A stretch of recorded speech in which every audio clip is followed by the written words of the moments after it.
Kung dapat sana'y ang social media ay dapat mag-connect sa atin, siya pang nag-iwalay sa atin. Madalas ang kaharap ng tao, gadget, telepono, hindi ang kapwa-tao. Magkatabi na lang, hindi pa magkapansinan. Mas madalas nakaharap ang gadget o telepono.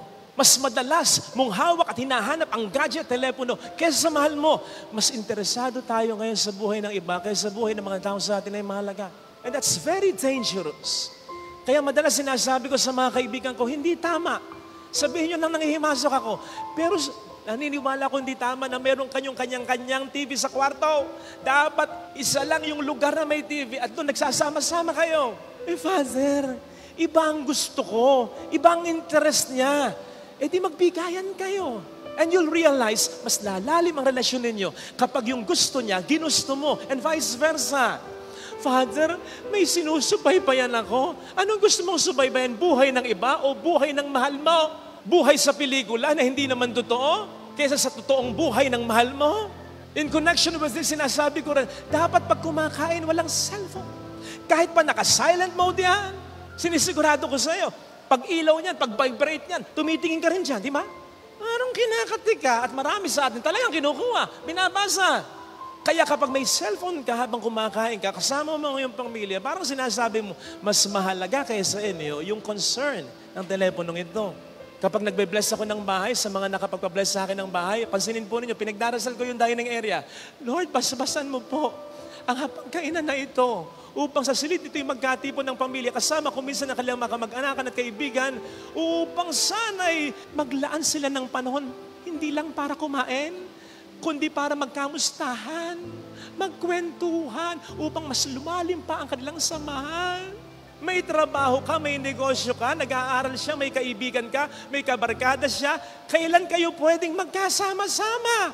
Kapag uuwi na lamang kayo sa gabi, o so kailan yon? Kakain! At least once sa isang buong araw, yung hapunan, bago kayo maghiwa-hiwalay, bonus na lang yung magnunood pa kayo ng TV magkakasama. At least yung pagkain.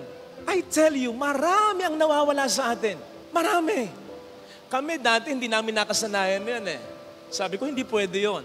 Nakakasanayan natin, hindi porke okay tayo, walang nababawas. Walang nawawala. May nawawala. Kaya, minsan mag-disconnect sa social media para makakonect sa mga taong sa atin ay mahalaga. Huwag tayong masyadong mag-worry, paminsan-minsan na tayo offline sa social media para maging online tayo sa buhay ng mga taong sa atin ay mahalaga. Pansinin po ninyo yung sinabi ng Diyos. Ito ang pinakamamahal kong anak, pakinggan nyo siya, listen to Him. Palagay ko ang sinasabihan niya, sa puntong yon, si Pedro, Santiago at si Juan. Napansin niyo po ba, nang sinasabi ko kanina, yung halaga ng presensya, ang sinabi ko yung presensya ni Moises, ni Elias, at ang Diyos Ama. Hindi ko sinabi yung presensya ni Pedro, Santiago, Juan. Sila yung kasama ni Jesus na umakyat ng bundok. Bakit hindi ko sinama yun kanina? Kasi nandun nga sila, pero absent-minded sila. Nakakita niyo sinabi ni Pedro, hindi niya alam yung sinasabi niya. Hindi talaga siya nakikinig kay Kristo. Imagine how painful it was for Jesus. Hindi lamang niya minsan ipinaliwanag sa kanila ang kanyang napipintong kamatayan. Pero until the very end, hanggang sa ito'y mangyari na, hindi nila naiintindihan. Bakit? Dahil malabo ang eksplanasyon ni Kristo? Hindi! Dahil ayaw talagang makinig ng kanyang mga disipulo.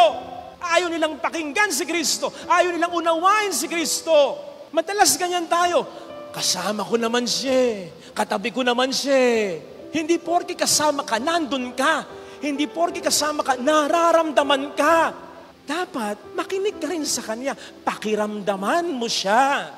Sa pakikipag-usap ganon, lalong-lalo na kapag may problema ang tao. O di ba madalas parang tayo si Pedro, nagsasalita yung tao, may kinoconstruct na tayo agad na sasabihin sa tao, may bias na agad tayo, may judgment na agad tayo. Humihintay ka lang makapag-butt-in ka, o kaya kahit tapusin mo, ito sasabihin mo, o ito dapat mong gawin. Napakasimple ng problema mo, pinalalaki mo, napakaraming may malalaking problema dyan. Ano ka ba? Nakita mo na? So hindi mo talaga siya maunawaan dahil hindi ka naglalaan talaga ng panahon upang siya'y pakinggan. Tapos iisipin mo, nakatulong ka, na-solve mo yung problema.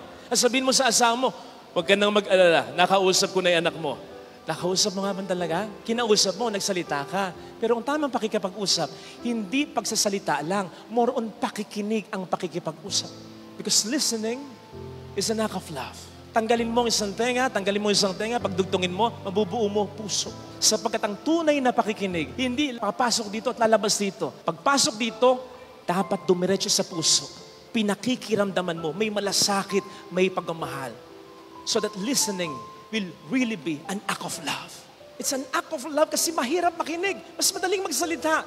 Salamat kung na-appreciate nyo yung mga sinasabi ko at yung paraan kung minsan ng pagsasabi ko. Pero sinisigurado kong mas ma-appreciate nyo ako bilang tao at bilang pari ninyo. Kapag uupo ako sa harap mo at pakikinggan ko lang, kahit 1 oras, 2 oras yung storya ng buhay mo, yung problema mo, yung mga aspirations mo, yung mga struggles mo, doon mo ma-appreciate si Father Fidel bilang tao at bilang pari mo. Sapagkat yun ay pagkasabi ko sa iyo, I care for you. Nandito ako para sa iyo. And people long for that because people long for love.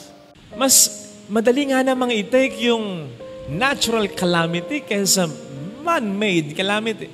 Yung problema hindi mo talaga maiwasan. Kahit iwasan mo, nandyan yan Dumarating yan At hindi yung problemang hindi iniiwasan. Yun bang problema na gawa ng tao? Yun bang problema na pwedeng wala naman dapat at hindi maranasan ng pamilya? Kung ang bawat miyembro nito ay magpapakatino lang. Naisip ko nga, base sa aking mga nakakausap madalas, sa counseling, kapag may mga nagko-confide sa akin, may mga malalaking problema, iba yung nakikita kong mukha ng mga may sakit, ng mga halimbawa na sunugan, ng mga halimbawa na nagkakaproblema sa trabaho, sa negosyo. Iba yung nakikita kong mukha nila. Yes, malungkot. Yes, stress. Pero para bang manageable pa. Kumpara sa stress, sa sadness, ng mga niloko ng asawa, ng mga may pasaway na anak, sinasagot sila ng kanilang anak, ng mga may walang utang na loob na kapatid o kaya anak. Iba yung sadness, iba yung stress sa kanilang mga mukha, sa kanilang mga mata. Para bang pinagtakluban ng langit at lupa talaga. Iba naman talaga yung problema na ibibigay ng ating pamilya. Permis kong sinasabi sa aking mga kapatid bilang kanilang panganay, basta magmahalan tayo puro kami lalaki. Basta wag ka gagawa ng problema. Yun lang, ayos na. Yun lang, malaking bagay na. You see, brothers and sisters, di ba, madalas kapag nakakabasa tayo ng kaharian o sa kasaysayan o kaya ng kaharian sa mga napapanood lang, malaking bagay yung hindi makapasok sa periphery, sa kaharian, sa kingdom, yung kalaban. Talagang gagawin ng lahat para ma-defend yung mga lagusan. Kasi kapag nakapasok ang kalaban, ay matindi. Yun ang simula ng pagbagsak ng kaharian. Kaya gagawin ng lahat, wag lang makapasok ang kalaban. Delikado yan. Pero mas lalong delikado kung ang kalaban ay magmumula na sa loob ng kaharian. Kung ang makakalaban ay kapwa sundalo, kapwa kawal, kung ang makakalaban, makakaaway ay miyembro ng pamilya, member of the kingdom, sa pamilya, naku, mas lalo na. Hanggat hindi nahaayos yung conflict na yan within the kingdom, abay kahit matitibay yung mga bakod na yan, unti-unti, babagsak yan. Sapagkat internally, nangyayari yung problema. At mas matindi yan. Hindi ba't yan ang minsan nasabi ng ating Panginoon sa Lucas 11:17? Babagsak ang bawat kaharian kapag ang mga mamayan ay naglalaban-laban. Babagsak ang isang sambahayan kapag ang mga miyembro ay nag-aaway-away. Tandaan po natin mga kapatid, ang ating mga komunidad, sa mga madre, ang ating komunidad, sa pamilya, ang ating mga pamilya, ating kaharian. Kailangan pagtibayin natin yan. Ang tahanan, ang siyang ating takbuhan, place of refuge natin yan. Yan ang ating kaharian. So, dapat pagtibayin natin yan. Hindi ko sinasabing tibayan ng mga pintuan. Siyempre, enough security will be good. Mga bakod pataasan, ang mga bahay, dapat well secured. Tama yan. Pero ang sinasabi ko ay, have God as a center of your relationship. laging magdasal, laging magsimba at sumunod lagi sa Diyos. Maliwanag ang sinasabi ng Salmo 127, maliban na ang Diyos ang siyang nagtayo ng bahay. Ang tinayong bahay ay walang tibay.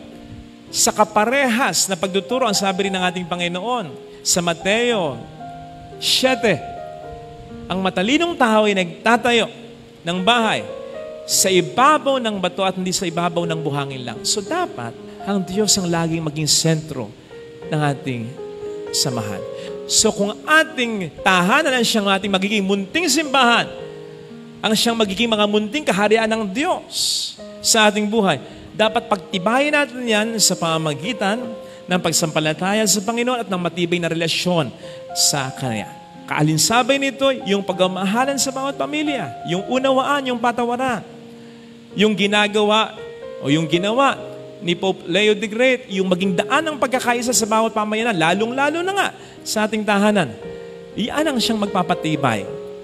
Yan ang siyang mas magpapakinang ng mga bilang ilaw ng tahanan. Yan ang mas magpapatibay ng mga mister o mga husband or mga ama bilang haligi ng tahanan. Yun ang magpapatibay sa bawat tahanan. Meron akong nabasa kanina lang sa FB. Ang sabi ay ganito, ipaparephrase ko na lang yung iba. Sabi ganito, be with someone you can call home. Your partner, paraphrase natin, your sibling, your child, your parent, should be your safe zone, your happy place, your calm in a storm, someone you can count on. Life could be tough and chaotic sometimes. It's best to have someone who will always be there for you, someone who will motivate you and guide you, someone who will champion your growth, someone who cares about your peace of mind, someone you can call home. Sapagkat para saan pa sasabing home, tahanan, ang bahay na ating tinutuluyan, kung hindi ka naman dito, tatahan. Kung ito'y magiging lugar para tayo umiyak lang. Kaya nga sinabing tahanan, ito'y lugar na dapat tayo ay tumatahan. Ito sanang hilingin nating biyaya sa ating banal na pagdiriwang. Kung lahat ng miyembro ng pamilya mo, responsible. Ganda nun. Kung pareho kayo ng pangarap ng asawa mo para sa mga anak ninyo, at dahil dito, mas malaki man ang sweldo mo sa kanya, at least nagsisikap siya para maabot ninyong pareho, teamwork, ang pangarap ninyo para sa inyong pamilya. Yung wala siyang bisyo, yung hindi siya magna-number 2, yung walang magiging mga balakid sa pagkasama ninyo. Ganda nun. Kung ang lahat ng mga anak mo nagsisikap talagang mag-aral, kung hindi mo na masyadong bumabarkada, at kapag nakapagtapos ay tutulong sa'yo, sa mga kapatid nito. At kung magpamilya man ay hindi naaasa sa'yo, hindi man makapagbigay, hindi na lang kukuha mula sa'yo. Kung nandun ang suportahan ng mga magkakapatid, ng mga anak mo, napakalayo na sana ng narating ng pamilya ninyo. Sabi ko kanina, after 500 years of Christianity, is this the quality of life that we expect and that we deserve? After 500 years, kamusta naman yung million years mo ng paghihintay, ng pagiging responsible ng iyong mga mahal sa buhay, upang tumulong sana, upang magbago sana, upang mag-ambag sana, kahit kaunti lang. Tagal na, di ba? Hanggang ngayon wala pa. Sakit sa bangus. Kasi hindi yan yung in-expect mo. By this age, by this time, ito na yung pangarap mo. Dapat ito na yung narating ng pamilya ninyo. Ba't wala pa? Kasi may setback. May hindi sumuporta. May hindi gumawa ng responsibility niya. At hindi mo deserve ang buhay na ito sapagkat sa dinami-dami ng ginawa mo at sinakripisyo mo. Kung ganun din ang ginawa niya at sinakripisyo niya, ang taas na ng narating ng inyong pamilya.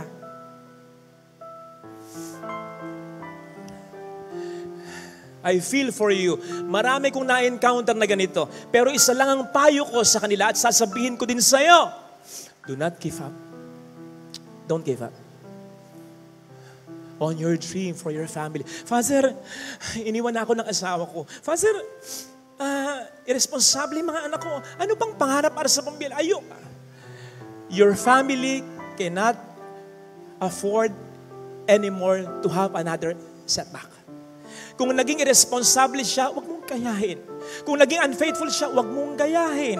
Kung naging selfish siya, huwag mong gayahin. May katulong ka pa. Sino? Ang Panginoon ang siyang nagbigay ng pangarap na yan sa iyo. Ini-encourage ka niyang magpatuloy, tutulungan ka niyang maniwala ka. Alam mo yung kantang, if we hold on together, I know our dreams will never die. Don't let your dreams die. Hold on to God. At kung ano ang kakulangan ng iba, pupunan niya. Kasi hindi siya papayag na mauwi sa wala ang lahat ng pangarap niya para sa inyong pamilya. Kung ayaw nila, sumigik. Pero, at the end of the day, and even at the end of your life, huwag mong sisihin ang sarili mo. Kung ito lang yung naabot mo para sa pamilya mo, kung hindi mo fully at kung hindi mo agad naabot ang pangarap mo para sa pamilya ninyo. Bakit? Nag-iisakit. You can only do much. Lalo pa kung may tumalikod sa responsibilidad nila. Basta ang mahalaga, gawin mo ang iyong tungkulin. At gawin mo rin ang tungkulin na iniwan ng iba hanggat kaya. Tama po, pwedeng hindi kumpleto ang resulta. Pwedeng maging kulang ang suporta. Pero ang mahalaga, lumaban ka ng sobra. Ilalagay ka ng Panginoon sa sitwasyon kung saan mas lalo ka pa niyang ibe-bless. Basta, naging karapat-dapat ka sa mga naunang blessings niya. At tulad nung may minisahan ako kagabi, 90 plus years old na si nanay, maaga siyang nabiyuda, tinaguyod niya ang lahat, marami silang mga anak mag-asawa. And accomplished na lahat sila. Mga anak niya kakatuwa. Sabi ko dun sa misa ko, pasalamatan niyo ang Diyos dahil blessed kayo. Pero pasalamatan niyo rin ang nanay niyo sapagkat dahil sa kanya, yung mga blessings ng Diyos na doble, na triple, dumami ng dumami dahil naging tapat na katiwala ang nanay ninyo para sa pamilya ninyo. Ipinagkatiwala kayo ng Diyos sa Kanya, naging mabuti siyang asawa at ina. Kaya dumami yung biyaya ninyo. Hindi nyo maaabot. Yung naabot nyo ngayon, kundi dahil sa nanay ninyo. Yes! Blessing yan ng Panginoon. Pero kung wala ang nanay ninyo, hindi mo mas ma-enjoy yan ngayon. Kaya kapatid, blessed man ang pamilya mo ngayon, ano man ang problema, yan ay dahil sa Panginoon.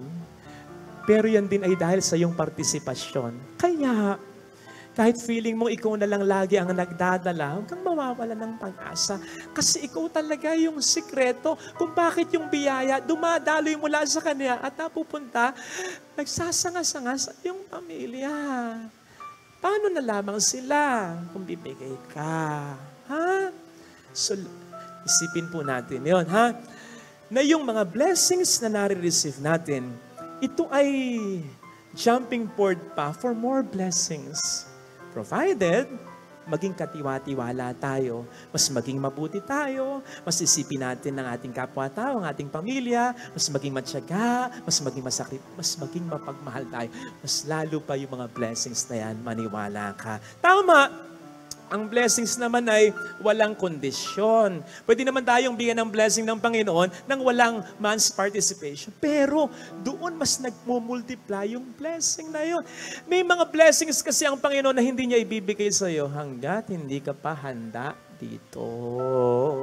Ikaw ba na magulang, magbibigay ka ng tunay na kotse sa anak mo?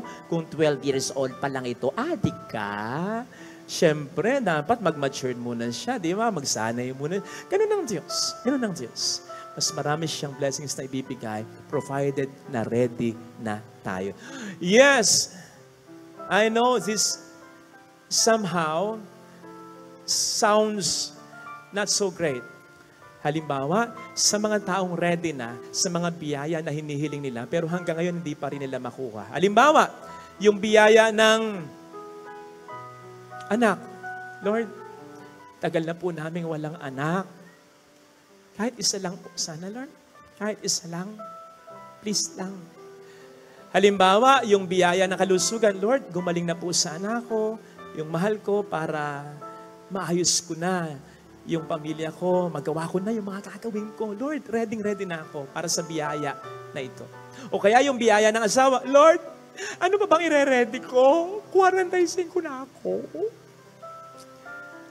Mahirap yun. Yung readiness, nandun na eh. Bakit wala pang blessing? Bakit wala pang grace? Kapatid, ang dasal ko, makuha mo pa rin yung mga grace na yan. Yung mga gusto mong yan. Pero hindi man, tandaan mo, ang mga blessings ay hindi lang mga yan.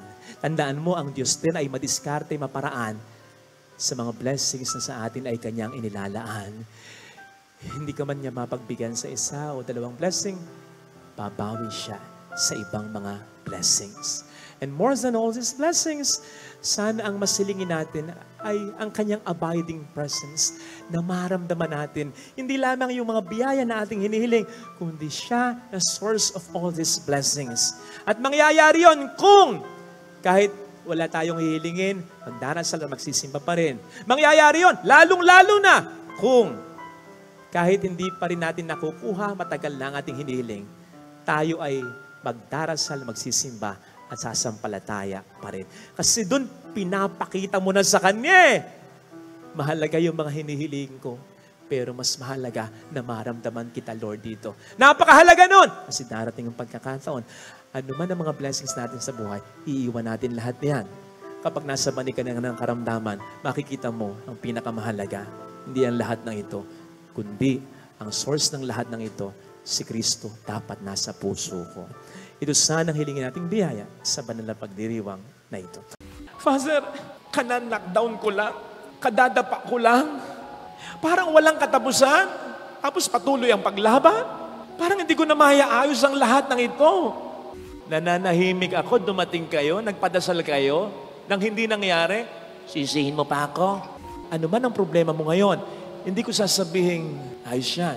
Pero sasabihin ko sa iyo, nasa maganda kang okasyon para magbilagro at maghimala sa buhay mo ngayon ang Panginoon. Walang mangyayari kung lahat kayo mag-give up. Dapat may lumaban. Huwag mong kalituhan yung pagkapagod mo at huwag mong isipin na wala ng pag-asa mo. Habang may buhay, may pag-asa, buhay ka pa, may pag-asa ka pa, napapagod ka lang. Sapagkat yun ang ginagawa sa iyo ng demonyo eh. The devil knows he cannot take you out. Hindi kanya kayang patayin. Bakit? Hindi naman siya nagbigay ng buhay mo eh. Unless isuko mo ang buhay mo sa kanya. The devil knows very well he cannot take you out. Kaya ang ginagawa niya, he is wearing you out. Pinapagod ka niya. Para mawalan ka ng pag-asa. Eh ano ang sabi ng Panginoon? For those who are tired and weary, come to me. I will give you rest. Darating at darating tayo sa mga problema concerning our family. Pag dumating yan, isipin mo yung sermon na ito, ha? Kasama mo ang Diyos na nangangarap na iayos ang problema na yan. Ano ang pangarap mo? Sa sarili mo, para sa mga taong mahalaga sa'yo. Handa ka naman bang magsakripisyo para matupad ang pangarap na ito? May mga tao kasi na hanggang pangarap lang. Sabi nga nila, libre ang mangarap, walang bayad. Yun tayo eh. Kaya nangangarap halos lahat. Pero pag kinakailangan na maghirap, ayawan na. Ang nakikita mo lang, yung maganda ng estado ng taong hinahangaan o baka nga kinaiinggitan mo pa. Kasi successful na siya, fulfilled na siya. Hindi mo nakikita yung mga sakripisyong binata niya, maabot lamang sa tulong ng Diyos ang estadong kinalalagyan niya. Narinig po natin sa ating mga pagbasa, ang pangarap ng Diyos sa atin noon pa manguna. Ano? Ang maligtas tayo. Kaya ginawa niya ang lahat para dito. Nansyang tayo'y nilikha niya, nansyang tayo'y tinubos niya ng sariling buhay pa niya, ng pagkakatawang tao niya. Nakita niyo na, kapag ang Diyos ang nangarap, hindi lang dahil makapangyarihan siya at kaya niyang gawin ang lahat, talagang tinatrabaho niya, pinagsisikapan niya para matupad niya. That is why, kapag siya ang nangarap, pwedeng maantala, pwedeng magkaaberya along the way. Pero sa huli, mangyayari pa rin ang dakilang kalooban niya. Ito ang dapat na magbigay sa atin ng pag-asa para sa ating mga pangarap. Lalo na kung maiaalay natin ang pangarap natin sa pangarap ng Diyos para sa atin. Ito ang dahilan kapag may nagpapapray over sa akin with the intention, halimbawa, Father, pray over nga, eleksyon. Manalo sana ako sa eleksyon. Father, pray over para po makapasok ako sa trabaho na gusto ko. Para mag-boom yung negosyo ko. Father, pray over para makapag-abroad ako. Father, something like that. Marinig man niya o hindi, talagang sinasabi ko sa panalangin ko kapag pinipray over ko yung mga taong kanyan. Ganito, Panginoon, matupad sana ang pangarap mo para sa Kanya. Ayun! Lumalagay ako sa sigurado. Mahirap nang mag-pray over sa inyo. Masisi niyo pa ako. Pray over ako, hindi ako nanalo. Hindi ako nakapasa. Denied ako. Hindi ako nakapasok sa trabaho. Hindi nag-boom yung negosyong gusto ko. Nananahimik ako, dumating kayo, nagpadasal kayo, nang hindi nangyari, sisihin mo pa ako. Doon ako sa sigurado. Hindi sa pangarap mo, kundi sa pangarap ng Diyos para sa iyo. Sapagkat kung pangarap mo lang, kung pag-isikap mo lang, hindi mo maabot ang pangarap mo. Maabot mo man, hindi mo maabot ang tunay na kaligayahan para dito. Pero kapag pangarap ng Diyos sa iyo ang pinag-usapan, ilista mo na, siguradong mangyayari, maniwala ka. At kapag nangyari, siguradong mararamdaman mo yung kapayapaang sinasabi ng Panginoon ipagkakalob sa iyo. Kapayapaang hindi maintindihan ni numan. Kapayapaan dahil natupad sa buhay mo ang pangarap ng Diyos para sa iyo. Sapagkat yun ang mas makapagpapasaya, mas makabubuti hindi lang sa iyo, kundi sa mga taong nakapaligid at maapektuhan ng buhay mo. Pero dapat magsikap ka pa rin. Dapat magtrabaho ka pa rin. Dapat magpakabuti ka pa rin. Dapat magdasal ka pa rin. Hindi dahil nakadepende sa lahat ng ito ang pagkatupad ng mga pangarap ng Diyos para sa atin. It's just that we must show to God that we are willing.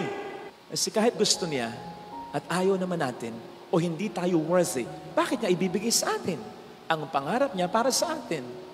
Di ba? Pero wag ka. Pag natupad ang pangarap niya para sa iyo, dahil nagsumikap ka rin, pinakita mong gusto mo, yun ang makabubuti at makapagpapasaya sa iyo. At sa mga taong maapektuhan ng buhay mo, as I said. Tingnan po ninyo sa halimbawa na ipinakita ni Justin Brownlee. Di ba? Antindi? Tindi ng ginawa niyan. Huwag na lang natin pag-usapan muna yung kontra Jordan. Kontra China. Iba. Nakalain mo, ang tindi nung tambak sa atin, nahabol natin, nag-spearhead siya. Tapos yung less than 2 minutes, lamang pa ng 7 ang China, home court pa nila. Akalain mong sunod-sunod yung puntos ng taong yan? Including that game-winning 3, game-winning basket. Boom! Patay. Sabi nga nung maraming mga Pilipino, dapat gawin na yung national hero. Dapat ipagpagawa na natin yan ng rebulto. Naturalized player natin yan bilang Pilipino, ha? Pero alam po ba ninyo na hindi yan ang una niyang pangarap? Ang una na talaga niyang pangarap ay makapag-NBA talaga. Nag-try out siya? Yes, hindi lang minsan. Couple of times, pero hindi pinalad. Kasi masyado raw yatang maliit yung height niya sa height na hinahanap na forward sa NBA. Kaya dito siya sa atin napadpad. Pero pwede ba nating sabihin sa kasamang palad? I don't think so. Kasi kung pag-uusapan, kasikatan, I think kung naging NBA player siya, mas marami mas sikat kaya sa kanya. Ngayon, talaga sikat siya. Pag-usapan pera, palagay ko, mas malaki ngayon ang kinikita niya sakaling naging NBA player siya. With all the favors na binibigay sa kanya, inaalagaan talaga siya. Lalo na ng Barangay Ginebra. Ngayon pa, ng buong Pilipinas pa. At kung naging NBA player siya, pwedeng ang magmahal lang sa kanya, isang estado lang sa Amerika, New York, Indiana, parang ganun lang. Pero ngayon, mahal na mahal siya ng buong bayang Pilipinas. So pwedeng hindi nangyari yung unang pangarap niya. Pero ang tinupad ng Diyos ay ang mas magandang pangarap niya para sa taong ito. Yan ay dahil nagsikap pa rin siya, nagtiyaga pa rin siya, he did not give up. Nanampalataya pa rin siya. Yun ang sinasabi ko, bilang follow-up na payo, dun sa mga nagpapa-pray over sa akin. Lagi kong sinasabi, basta brad, basta sister, ano man ang mangyari ha, nagsikap ka pa rin, magtiyaga ka pa rin, magdasal ka pa rin, sumampalataya ka pa rin. Pasasaan ba't matutupad ang magandang plano ng Diyos para sa'yo? Tama namang mahirap yung payong magsikap ka pa rin, magtiyaga ka pa rin. Lalong-lalo na kung nabigo ka, nasaktan ka, nagka-problema ka pa. Ang hirap ng payong ganyan. Pero kung iisipin mo naman, meron bang nanalo nang hindi mo na nabigo? Meron bang nasarapan, naligayahan sa buhay nang hindi mo na nasaktan? Meron bang nagtagumpay nang hindi mo na nakaranas sa mga problema sa buhay? Mars, wala. Parte ng buhay ang pagkakasakit, ang sakit, ang pagkabigo, ang problema. And besides, kung papansinin po ninyo sa Bible, halos lahat ng himala napangunahan ng isang matinding problema. Bago ang himala, may problema muna. The earth was a formless wasteland. Walang forma ang mundong ito. Balot ng kadiliman. Di ba problema yan? Ano nangyari? Nilikha ng Diyos ang sandaigdigan. Ano yan? Himala yan. Problema, himala. Nagkasala ang tao. O hindi ba problema yan? Hindi natin kayang iligtas ang ating sarili. Kaya nagkatawang tao si Kristo para iligtas tayo. O hindi ba milagro yan? Problema ng kagutuman, kaya himala siyang nagpakain. Problema ng pang-aalipin ng diablo, kaya himala niyang pinagtabuyan ang mga diablo, ang mga demonyo. Himala na kakalingan dahil may problema ng karamdaman. Problema ng pag-aalburuto ng dagat, kaya may himala ng pagkakalma ng dagat. O hindi ba't problema na namatay siya, pinatay siya? Ano nangyari? Ang himala ng muling pagkabuhay niya. Bawat himala, napapangunahan mo na ng problema. Bawat milagro, may nauna munang matinding pangangailangan ng tao. Kaya kapatid, ano man ang problema mo ngayon, hindi ko sasabihin, ayos yan. Pero sasabihin ko sa iyo, nasa maganda kang okasyon para magmilagro at maghimala sa buhay mo ngayon ang Panginoon. You see, wala namang maling ma-knockdown. Sabi ko nga, parte ng buhay yan. Ang mali, manatili kang down. Sige nga, sa paglalarawan na lang, nakakita ka na ba ng boksingerong matapos ma-knockdown, hindi na tumayo? Hindi na bumangon? Walang ganon. Kung merong ganon, iba na yon. Patay na yon. Delikado na yon. Lahat ng boksingero, kahit ma-knockdown, tumatayo para makabawi. Hindi man sa boxing muli, kapag nabilangan na, kundi sa ibang bagay, sapagkat alam niya, tatayo at tatayo siya. Hindi lang boxing ang buhay. Marami pang mga laban na kung dapat pagtagumpayan at pwedeng mapaglabanan, mapagtagumpayan sa aking buhay. Ganon din sa buhay. Kung ma-knockdown ka, niloko ka, hindi lang yan ang buhay. May sakit ka, hindi lang yan ang buhay. Hindi nag-boom yung negosyo, yun lang ba ang negosyo? Hindi ka napasok sa trabaho, yun lang po ba ang trabaho? Yan lang bang taong yan ang makapagpapasaya sa'yo? At hayaan mong uminog dyan ang mundo mo sa pagkatalo, pagkabigo, sa problemang naranasan mo? Come on! Na-knockdown ka, do not stay down. Laban! Father, kana-knockdown ko lang, kadadapa ko lang. Parang walang katapusan. Tapos patuloy ang paglaban. Parang hindi ko na mayaayos ang lahat ng ito. Sino ba nagsabi sa'yo, lahat ay tapusin mo, lahat ayusin mo? Masyado ka lang nabibigatan kasi iniisip mo na yung 10 years from now, 5 years from now, iniisip mo na agad, dapat magkaganito, dapat maayos to, dapat maayos yon. One at a time. Kung ano lang muna yung kaya mo. Sapagkat ang Diyos, ang siyang magpupuno ng kakulangan mo. Siya ang aayos. Siya ang magtatapos ng lahat. Basta huwag kang mag-give up. Alam niyo sa Bible, may digmaan dun sa Old Testament. Hindi ito fiction, nangyari talaga ito. Pinapangunahan ni Gideon ang mga Israelita. Ang kalaban nila, mga Madianita. Ang mga Madianita, ilan? Kunti lang, 135,000 lang naman. Ilan naman si Gideon at ang mga Israelita ang piniling bayan ng Diyos? 32,000. Kontra sa 135,000 ng mga Madianita. Pero ang susurpresa, alam ninyo, nang mag-report si Gideon sa tunay na Diyos, kay Yahweh. Sabi niya, Mosing, makikipagdigma tayo. Ang kalaban po natin, 135,000. Parang gusto sabihin siguro ng Diyos, alam ko. Tayo po ngayon ay 32,000. Alam niyo, sabi ng Diyos kay Gideon, sobrang dami niyo. Magbawas kayo. Kaya nagbawas sila. Yung 32,000, naging 10,000 na lang. Nag-report si Gideon sa Diyos. Lord, we only have 10,000. Alam niyo, sabi ng Diyos, marami pa rin yan. Magbawas kayo. Palagay ko, hindi na nagbawas si Gideon. Kusang nabawasan na lang eh. Ako man yun. Laban natin, 135,000. Tayo, 10,000 lang. Bahala kayo dyan. Kaya yung 10,000 naging 300 na lang. Nang sabihin ni Gideon sa Diyos, Lord God, we only have 300 men. Alam niyo sabi ng Diyos, very good. Very good. Siguro iniisip ni Gideon, bibigyan ako ng missile nito, bibigyan kami ng mga rockets nito, bibigyan kami ng mga tangke nito. Kapatid, wala pa noon kang mangarap ng ganyan. Kaya ano yung binigay na kasangkapan sa kanilang pangdigma? Ay nako, eto, torches, jars, trumpets. Kung ikaw yung kasama ni Gideon, 300 lang kayo kontra 135,000, yan ang gamit nyo. Anong isipin mo? Ano tayo magpa-party? Pang night party, pang beach party, yung mga gamit na yan eh. But as I said, hindi fiction yan. Nanalo sila na 300 men. Alam nyo ang dahilan ng Diyos, nasa Bible, kung bakit ganun lang ang number nila at ganun lang din ang gamit nila.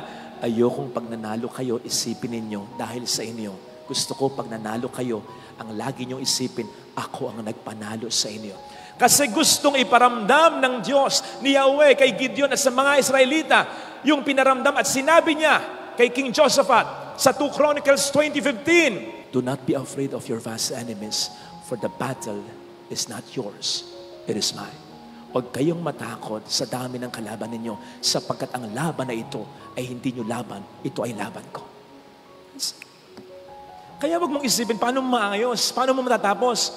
Bahala ang Diyos. Basta, gawa ka ng karampatang pagkilos. Do not give up. Magsikap ka pa rin kung ano lang yung kaya mo. Ano ang laban mo ngayon? Laban ng kalusugan mo? Gusto mong gumaling? Sa palagay mo, ayaw kang gumaling ng Diyos? Meron bang magulang na nakatitiis sa anak na naghihirap? Na ayaw gumaling ang anak? Sige nga. Gusto mong magkasundo muli kayong mag-asawa? Okay? Meron bang Diyos na ayaw magkasundo ang mag-asawa? Siya ang nagpag-isa sa inyong dalawa? Gusto mo na magbuo ang pamilya mo? Siyempre, mas lalong gusto ng Diyos. Gusto mong masolve ang problema mo, makapagbago ka ng buhay, magbago yung mahal mo, mas lalong gusto ng Diyos. Kaya kung yan ay iniisip mong laban mo, ang isipin mo, mas laban ng Diyos ito. Kaya hindi imposible ang himala at milagro. Ang hindi mo kayang gawin, ang Diyos ang gagawa para sa iyo. Do not give up. Nang in-interview si Coach Tim Cone, maliwanag ang sabi niya, hindi siya makapaniwala.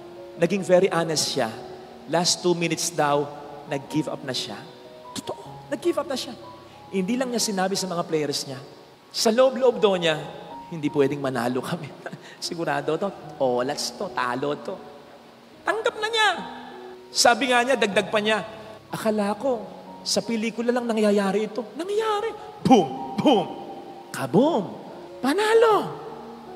Eto ngayon ang itatanong ko sa inyo. Di ba sabi ko, do not give up para may himalang maganap? Nag-give up bakit may himala pa rin naganap? Sagot, siya mismo ang nagsabi, nag-give up ako, pero hindi ang mga players ko. Kaya may nangyaring milagro. Kapatid, si Coach Tim Cone lang naman ang winningest, pinakamaraming naipanalong kampyonatong coach sa kasaysayan ng PBA na give up. Darating ang pagkakataon sa buhay mo, sa dinami-dami ng problema ng pamilya ninyo, yung pinakamatalinong kilala mo sa pamilya, pinakamaysay sa pamilya, pinakamayaman, pinakamakapangyarihan, baka siyang magsabi, ayoko na, give up na, wala na tayong magagawa. Pag ganon, do not give up.